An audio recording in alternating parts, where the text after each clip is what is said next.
Bonjour à tous et bienvenue pour ce nouveau numéro des dossiers de Mosaïque. Au lendemain de la Journée internationale des droits des femmes, je vous propose une discussion avec 4 femmes qui évoluent dans des mondes d'hommes. Elles sont dans les arts martiaux, engagées en politique, à la tête d'une entreprise ou au sein des sapeurs-pompiers. Elles vont vous raconter leur parcours dans un instant. Avec l'aglo, plus belle la vie.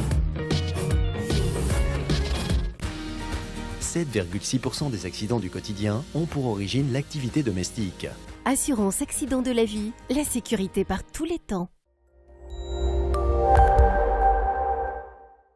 Côté météo pour demain, retour à la normale avec un ciel hésitant encore entre nuages et éclaircies et des températures qui remontent aux normales saisonnières avec de 0 à -4 degrés le matin et de 7 à 9 degrés l'après-midi. Ceci étant dit, j'ai encore le temps de vous faire une petite visite de la foire de Mi-Carême. Allez, venez!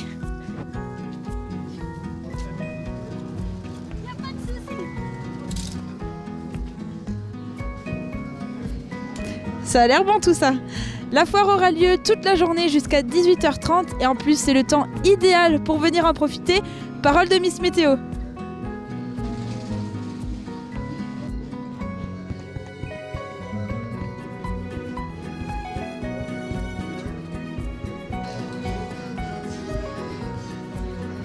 Et vous pouvez profiter de la foire pour acheter un cadeau à ceux qui ont fête demain et notamment les Viviens. Le soleil nous accompagnera de 6h53 à 18h30. Je vous laisse, je vais m'acheter une saucisse. À demain!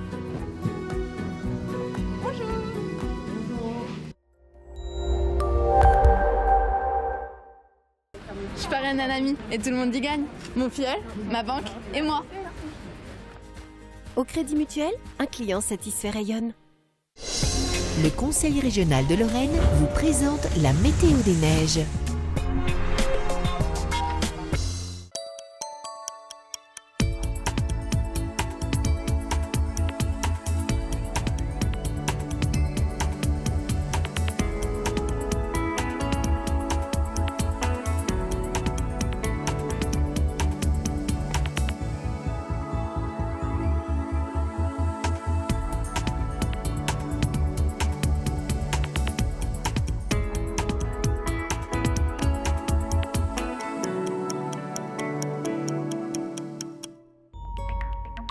Retrouvez toutes les informations sur l'enneigement de vos stations préférées sur www.bulletin-d-neige.com. Le Conseil régional de Lorraine vous a présenté la météo des neiges.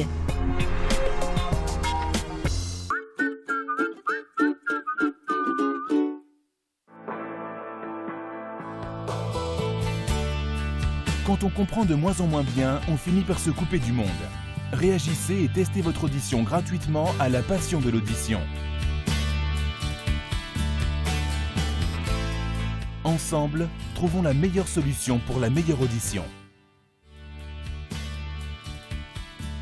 Jeudi 10 mars, venez tester votre audition gratuitement.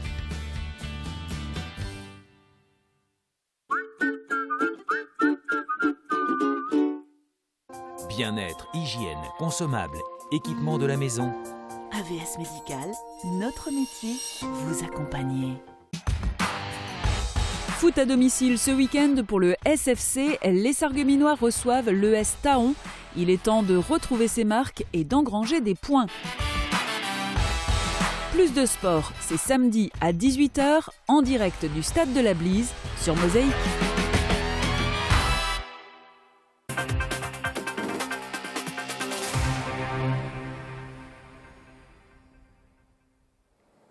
Un plateau 100% féminin aujourd'hui, mais avec des femmes qui évoluent dans des mondes d'hommes. Alors j'ai la chance d'avoir pu en réunir 4 sur ce plateau et qui viennent d'horizons très différents.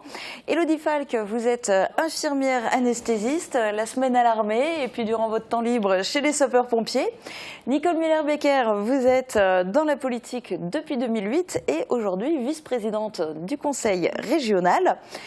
Marjorie Locke, sportive par excellence, vous avez un faible pour les arts martiaux, karaté, kickboxing. Enfin, Martine Schreiber, vous êtes chef d'entreprise dans un secteur on ne peut plus masculin, la menuiserie. Bonjour à toutes les quatre, merci beaucoup d'être là aujourd'hui. Première question, je vais me tourner vers vous, Marjorie. Sport de combat, vous êtes tombée dans la marmite quand vous étiez toute petite, c'était une évidence? Oui, c'était une évidence vu que mes parents pratiquaient déjà le karaté. Donc pour moi, il était évident de faire ça. Vu mon caractère et le tempérament que j'avais, ça me correspondait tout à fait.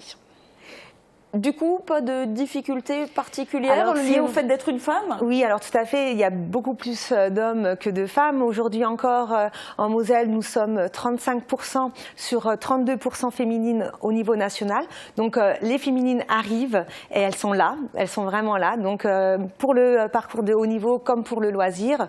Donc c'est les sports d'hommes. Attention les filles, nous sommes là.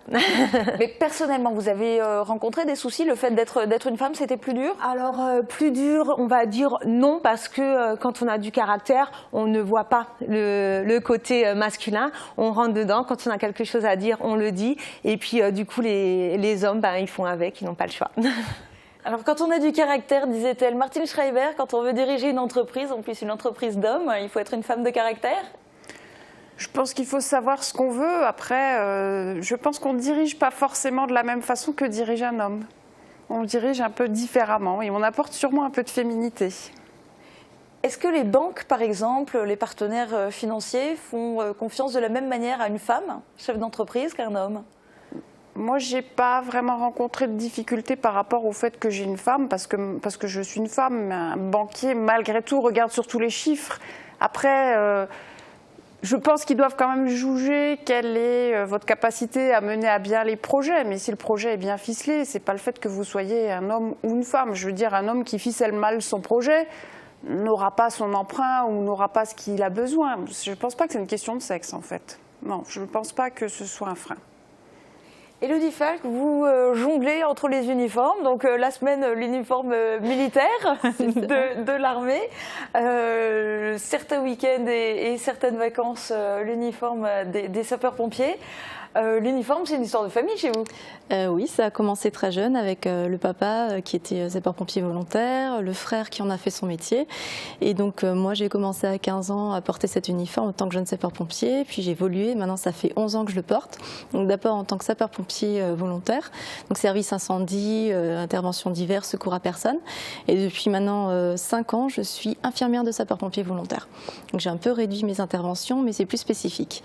Et en parallèle, donc je suis infirmière anesthésiste dans les hôpitaux des armées, donc l'hôpital d'instruction des armées à Percy, à côté de Paris. Et donc là, c'est un travail, voilà. Alors, il y a une volonté affichée de féminiser l'armée. Ceci dit, c'est encore pas gagné. Ça se passe comment, une femme dans l'armée, une femme chez les pompiers? Est-ce que vous avez vécu des événements un peu compliqués? Alors, contre toute attente, c'est pas à l'armée que c'est plus compliqué en tant que femme. J'ai vraiment eu plus de difficultés à m'intégrer au sein des sapeurs-pompiers. Même après 11 ans, on nous demande sans cesse de faire nos preuves. Ils sont très regardants sur ce qu'on fait, sur ce qu'on dit. C'est un stress quotidien, mais bon, après, avec la détermination, la motivation, on poursuit, ça nous passe au-dessus et puis on prend un réel plaisir à faire cela. Tandis qu'à l'armée, c'est une profession infirmier-anesthésie, c'est quelque chose qui est une parité à peu près de 50-50, aussi bien hommes et femmes. Donc c'est juste un hôpital qui est une structure militaire, mais sinon c'est comme un hôpital civil en fait. D'accord. Nicole Müller-Becker, la politique, c'était une évidence pour vous? Comment avez-vous décidé de vous lancer comme ça tout d'un coup en 2008? Vous savez, on passe par le monde associatif, donc ça veut dire qu'on s'engage pour l'intérêt général. Et ça s'est fait naturellement à une période de ma vie où j'étais peut-être certainement plus disponible et prête à m'engager dans une commune. Et c'est comme ça que j'ai commencé à être adjointe au maire de Sarreguemines et que j'ai gravi petit à petit ce qu'on pourrait appeler gravi les échelons, pris une place au sein de l'équipe et au sein de la région. Est-ce qu'on arrive facilement, surtout au début, à se faire une vraie place quand on est une femme et qu'on a en plus envie de faire des choses et éventuellement pas de se contenter de la petite enfance par exemple? Ah bah oui, je pense que, vous savez, ça dépend des caractères. Il faut montrer son envie de faire, son envie de s'engager et être déterminé. Je crois que comme toutes les femmes autour de cette table, c'est un peu un projet très personnel hein, de s'engager. Et de cette manière-là, on peut montrer également et donner ses avis et faire en sorte que les avis soient peut-être décisionnels sur des domaines différents que la petite enfance ou le social. Vos proches, votre entourage, les gens ont réagi comment quand vous avez commencé à vous lancer en politique? C'est plus difficile puisqu'il faut faire des choix. Hein. Ce choix, il faut l'assumer, c'est-à-dire qu'il faut arriver à concilier sa vie familiale, sa vie professionnelle et puis le mandat électif. C'est pas toujours évident parce que, vous savez, le temps, la notion de temps est pas un problème pour les hommes, mais c'est un vrai casse-tête pour les femmes. Donc, dans une journée, comment on concilie tout ça, c'est un peu plus difficile. Et après, le choix que l'on fait est bien sûr assumé par son mari, par mon entourage. Ça, il est certain que sans eux, on ne pourrait pas faire, puisqu'il faut quand même évoluer dans ce monde affectif qui nous permet d'être très à l'aise après dans son mandat électif ou dans sa vie professionnelle. Pour vous trois, en revanche, c'était peut-être un petit peu différent parce que vous, c'était à chaque fois dans votre domaine une histoire de famille, en fait. C'est peut-être différent, mais je rejoins ma collègue qui dit que c'est un vrai casse-tête familial parce que c'est vrai enfin pour ma part, j'ai des enfants, j'ai un mari, donc il faut évidemment qu'on concilie tout cela. Être entraîneur ou responsable de ligue, ça demande du temps et c'est vrai que le planning est très serré entre la vie professionnelle parce qu'on travaille également, plus les activités du week-end qui fait avoir plein de déplacements. Heureusement qu'on a la famille derrière, le papa, la maman, enfin mes parents qui sont là aussi pour garder des fois les enfants, que c'est pas toujours évident de s'investir à 200% quand on sait qu'il y a des soucis de garde aussi, c'est le cas. Voilà. Bien sûr, mais au moins vous étiez sûr qu'ils allaient être complètement acquis à votre cause. Oui, c'est sûr. Ça aide beaucoup dans les choix et puis c'est vrai que je pense que quand il y a quelqu'un derrière qui nous pousse et qui nous encourage à le faire, c'est beaucoup plus facile de répondre présent lorsqu'on nous demande d'assumer de telles fonctions. Voilà. En fait, je pense que pour bien concilier la vie professionnelle et la vie familiale, il faut effectivement pouvoir s'appuyer sur son entourage. Pour les enfants, il faut avoir des bons modes de garde qui ne vous contraignent pas trop. Et après, surtout, je crois qu'il faut être super bien organisé. Oui, très juste. L'organisation est importante. Et en plus, lorsque vous rajoutez encore un engagement syndical ou un engagement ou un mandat électif, c'est-à-dire qu'on a 3 vies. Et dans ces 3 vies, c'est vrai que c'est compliqué de gérer tout ça. Et il faut être organisé et bien entouré. Ouais, c'est exact. Est-ce que dans vos univers respectifs, vous militez ou pas forcément en allant jusqu'à utiliser ce terme, mais est-ce que vous cherchez spécifiquement à donner un peu des coups de pouce aux femmes ? Pour ma part, oui. Je dis à toutes les femmes qu'il faut faire du sport, alors pas forcément les sports de combat, quoique c'est un très bon équilibre pour sa santé physique et mentale, mais c'est vrai que je pousse toute femme à faire du sport et de sortir un peu justement au-delà de son cocon familial, parce qu'on a aussi besoin d'une vie sociale et de choisir quelque chose qui nous fait plaisir. Et c'est vrai que le sport, c'est vraiment un bon point pour ça. Mais après, est-ce qu'en tant qu'entraîneur, vous allez essayer de pousser un peu plus les filles que les garçons, par exemple? Est-ce qu'il y a une attention particulière vers les filles? Je pense qu'on est peut-être même un peu plus exigeant avec les filles qu'avec les hommes, finalement, parce que on veut justement qu'elles arrivent et qu'elles dépassent un petit peu les garçons. Donc c'est vrai qu'on a toujours tendance à dire, mais allez, même si on est une fille, on a pas mal, faut souffrir. Si tu veux gagner une compétition, il faut aller au-delà. Voilà, on essaye de travailler le mental encore plus. Martine Schreiber, hier sur Mosaïque, on a pu voir un portrait où on voyait à la fin que vous aviez envie un petit peu, pas forcément absolument de féminiser, mais en tout cas d'accueillir des apprentis jeunes femmes. Ça vous intéresserait bien? Vous, est-ce que vous cherchez à donner des coups de pouce? Moi, je ne suis pas forcément militante dans l'âme, mais c'est vrai que je suis tout à fait prête à accueillir une jeune fille qui voudrait se former à la menuiserie, parce que je suis convaincue que les filles qui feront ce choix, ce sera un réel choix. Et quand quelqu'un a choisi quelque chose, on sait qu'il va donner tout ce qu'il peut pour le faire bien. Mais sinon, vous n'êtes pas spécialement Je ne suis militante pas particulièrement ou donner des coups de militante, pouce. mais bien sûr, j'encourage les femmes à faire ce qu'elles ont envie de faire. Mais ça, c'est vrai pour les hommes aussi. Je veux dire, ceux qui sont motivés, qu'ils soient des hommes ou des femmes, on les encourage à faire ce qu'ils veulent faire, quoi. En uniforme, est-ce que vous vous soutenez les unes les autres? Est-ce que vous vous aidez? Comment ça se passe? On se soutient et puis surtout les jeunes qui viennent de commencer, après on leur donne des petits conseils et puis surtout on leur conseille d'avoir un sacré caractère parce que faut en avoir quand même hein. pour résister aux hommes, pour résister, on se fait assez souvent charrier ou charmer donc faut savoir ce qu'on veut et puis être déterminé et puis on leur dit clairement non et puis oui les petites nouvelles qui arrivent on les prend sous notre aile et puis voilà, on s'occupe un petit peu d'elle. Alors ça, pour celles qui arrivent, qui ont déjà décidé, et puis des jeunes filles qui éventuellement ne savent pas encore ce qu'elles voudraient faire, mais qui viennent vous poser la question, vous répondez quoi? Vous les boostez, vous les motivez? Alors, par chance, il y a les jeunes sapeurs-pompiers. Donc en fait, on les oriente vers ceci en fait pour voir déjà ce que c'est, avoir une approche du milieu qui est pas très évident. Mais après, oui, pourquoi pas? Il n'y a pas de problème. Les jeunes qui demandent des conseils, je les oriente. Après, vraiment, il faut vraiment du caractère, quoi. C'est vraiment primordial dans cette profession. Avec les lois qui sont arrivées sur la parité, Nicole Müller-Becker, est-ce que c'est déjà arrivé qu'on vous charge de recruter des femmes, qu'on vous dise on manque de femmes? Bien sûr, vous comprenez bien que on a oublié à un moment donné les femmes au cours des années précédentes et donc que ce soit au niveau des chambres de commerce où la parité a été imposée et c'est vrai qu'il faut aller chercher des chefs d'entreprise qui veulent s'engager, qui veulent prendre du temps pour le monde de l'entreprise au sein de ces organismes. Et puis moi je suis effectivement une militante dans l'âme, c'est-à-dire que je dis aux gens engagez-vous, allez chercher en vous-même, ayez confiance en vous parce que souvent les femmes manquent un peu de confiance, forcez-vous dans cet engagement, il faut un peu se forcer, sortir un peu de ces zones de confort parce que c'est un peu plus difficile lorsque l'on va, que ce soit en chef d'entreprise ou dans les différentes activités qu'on évoque ou dans le mandat électif. Il faut se forcer, il faut y aller. Et puis il faut, j'aime dire à ces jeunes femmes, allez-y très tôt parce que souvent on se met des contraintes, des freins. Les enfants, le compagnon, le mari. Et je crois qu'on peut faire malgré tout les choses en parallèle.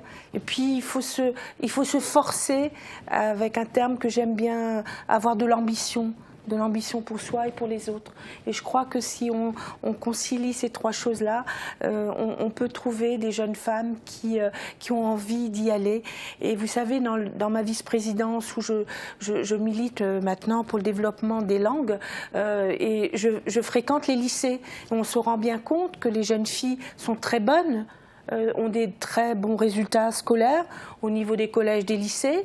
Mais dès qu'il s'agit de s'engager après pour des études supérieures, il y a un vrai problème parce qu'elles se freinent elles-mêmes, parce qu'elles ne vont pas dans des études scientifiques ou dans des études très techniques, alors qu'elles ont la capacité. Parfois, elles y vont et derrière, elles n'ont pas l'emploi qu'on pourrait imaginer qu'elles vont avoir. Oui, quoi. Oui. Alors, du coup, est-ce que vous êtes pour le fait d'imposer des quotas, d'imposer la parité ou au moins des quotas? La parité était nécessaire parce que pour les hommes, elle n'était pas naturelle. Donc là, on parle uniquement de la politique. Hein oui, c'était nécessaire. Parce que sinon, vous n'auriez pas des assemblées ni municipales, ni départementales, ni régionales si féminisées.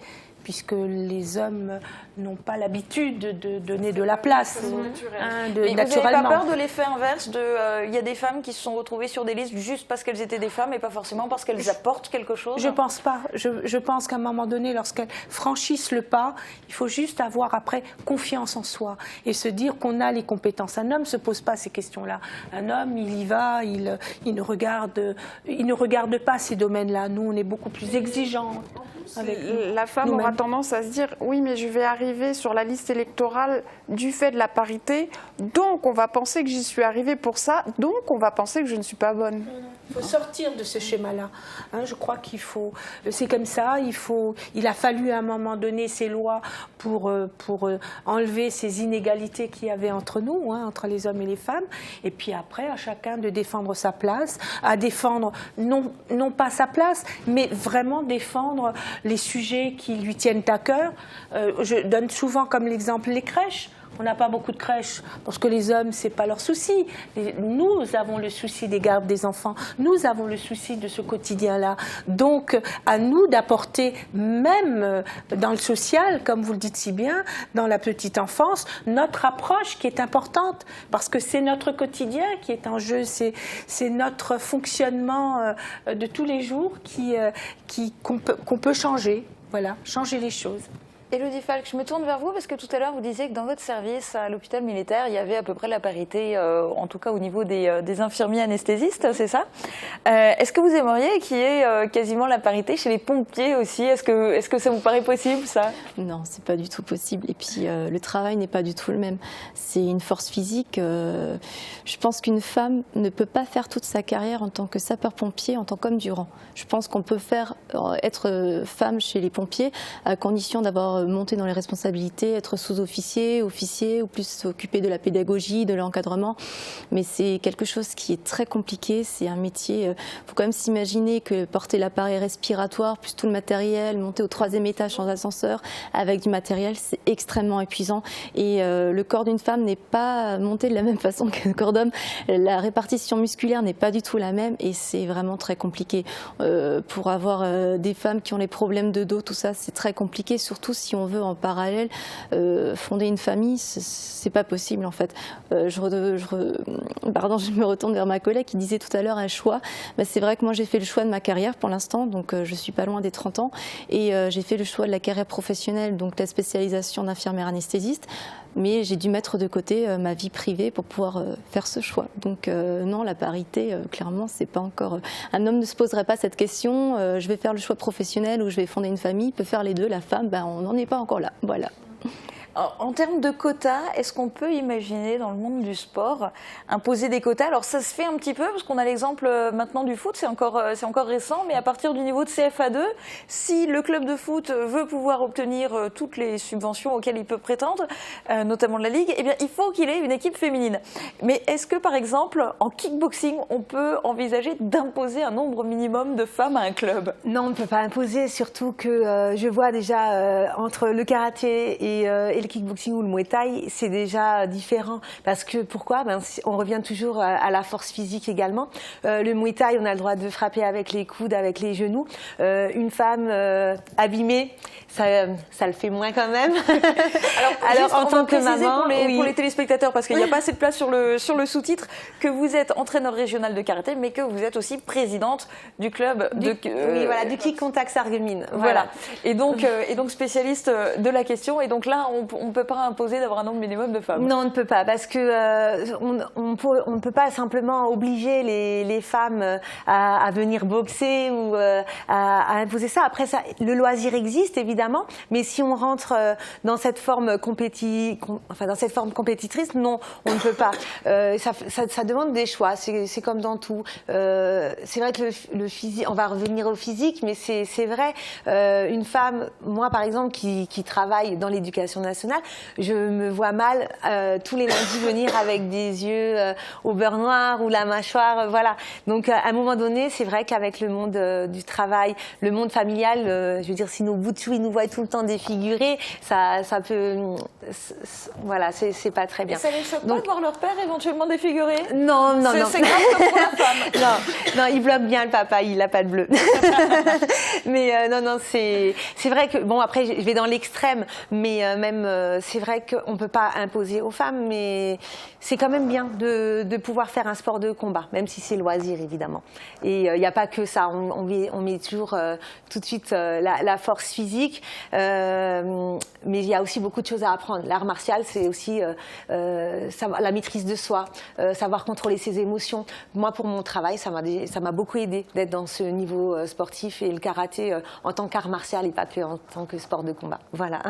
Donc après, obliger la parité, on le fait dans les comités directeurs, on demande qu'il y ait des femmes, mais après dans les clubs, beaucoup plus dans les villages ou dans les villes, c'est un peu plus compliqué. Voilà. Dans le monde de l'entreprise, on n'envisage absolument pas qu'il soit possible d'imposer des quotas tout d'un coup dans des PME, en tout cas, parce qu'on en parle de plus en plus pour les comités directeurs de grandes entreprises. Mais dans les PME, qu'est-ce qu'on... Ce serait très compliqué, parce que comme je vous le disais déjà l'autre jour, c'est que moi, je n'ai pas de femme qui se présente. Je n'ai pas de femme qui se présente, donc je ne vois pas comment je devrais faire si demain on imposait la parité. Non, ça, ce serait ingérable. Mais de toute façon, je ne suis jamais très favorable au fait d'imposer. Je pense qu'il faut ouvrir, laisser la possibilité, mais imposer, je ne pense pas que ce soit une bonne solution. Mais beaucoup disent, si on n'impose pas, si on ne lance pas la machine, ça ne partira pas. On parle notamment dans les entreprises du CAC 40 d'avoir un petit peu des femmes qui y entrent et qui dirigent. Voilà, dans les postes décisionnels. Puisqu'on ne donne pas de place dans le CAC 40, il n'y a pas de femmes qui y sont. Donc on est obligé à un moment donné de passer par les quotas parce que sinon les femmes n'accèdent pas à ces postes de direction. Donc là, c'est nécessaire. Mais en tant que chef d'entreprise, ce qu'il faut, c'est plus apprendre aux enfants l'esprit d'entreprendre, je crois, dans les classes primaires et leur faire savoir qu'ils peuvent faire ce qu'ils veulent. Même si ça semble a priori un métier d'homme, si c'est ça qu'ils ont envie de faire, c'est tout à fait possible. C'est surtout dans cet esprit-là que je le vois. Mais de se dire, effectivement, à partir de demain, on fait parité partout, non, ça ne marchera pas. C'est nécessaire à un certain niveau, voilà. Dans les grandes entreprises, il y a ce fameux plafond de verre qu'il faut arriver à briser parce que, effectivement, les femmes sont brimées à un moment donné et n'accèdent pas à certains postes et à certains salaires. Donc, il y a nécessité d'un quota encore je pense, avec insistance qu'il faudra passer par là. Alors, ce sera le mot de la fin pour chacune d'entre vous, parce qu'on arrive déjà à la fin de cette émission, mais est-ce que vous arrivez à imaginer une vraie égalité homme-femme ? On parle de la France, on ne parle pas dans le monde entier, non, parce que c'est clair qu'il y a certains pays où on est très très loin de pouvoir l'imaginer, on a la chance de vivre en France. Est-ce que vous arrivez à imaginer une vraie égalité homme-femme en France ? Non, alors Martine Schreiber, dites-nous. Jusqu'à présent, ça sera toujours encore la femme qui portera les enfants. Et malgré tout, c'est ça qui fait aussi que c'est un frein. Vous êtes jeune, non, on ne va pas lui donner ce poste-là parce que dans 3 ans, elle va avoir un enfant et puis elle va être partie pendant quelques semaines ou quelques mois. Ce frein-là, je crains qu'il existera toujours, même si maintenant on parle du congé de paternité, etc. etc. mais c'est quand même la femme qui porte l'enfant. Donc je pense que ce frein-là restera et que même si on évoluera sûrement plus tard dans l'âge. C'est-à-dire qu'une fois qu'on considère que vous avez déjà 2 enfants, voilà, là on va peut-être pouvoir vous donner le poste. C'est pas très optimiste quand même tout ça. Non, mais c'est pas optimiste, mais je pense que c'est une part de réalisme. On y arrivera, mais on n'y arrivera pas à l'âge où y arrivent les hommes. En tout cas, il faut savoir qu'on est quand même de plus en plus acceptés et que nous, dans le milieu sportif, on ne nous voit plus non plus que comme une femme, on nous voit quand même avec une personne arrivant avec des idées à installer, à faire suivre des équipes, à réussir l'objectif voulu. Et je pense qu'ils nous font quand même confiance. Voilà, moi je suis quand même optimiste. Il faut savoir concilier juste toutes nos capacités à être présentes dans nos différents métiers qu'on exerce, puisqu'on, comme vous le disiez bien, la vie familiale est importante, mais il faut la concilier avec la vie professionnelle et avec d'autres, avec le sport, avec la politique, avec ce qu'on veut faire. Dans la vraie vie, c'est un peu plus compliqué, on va dire quand même. Voilà. Donc le combat n'est pas encore gagné, il va falloir continuer le combat. Continuer de se battre. Merci beaucoup à toutes les 4 d'être venues témoigner sur ce plateau. Je vous laisse retourner à vos univers d'hommes. Très bonne journée à tous, à bientôt.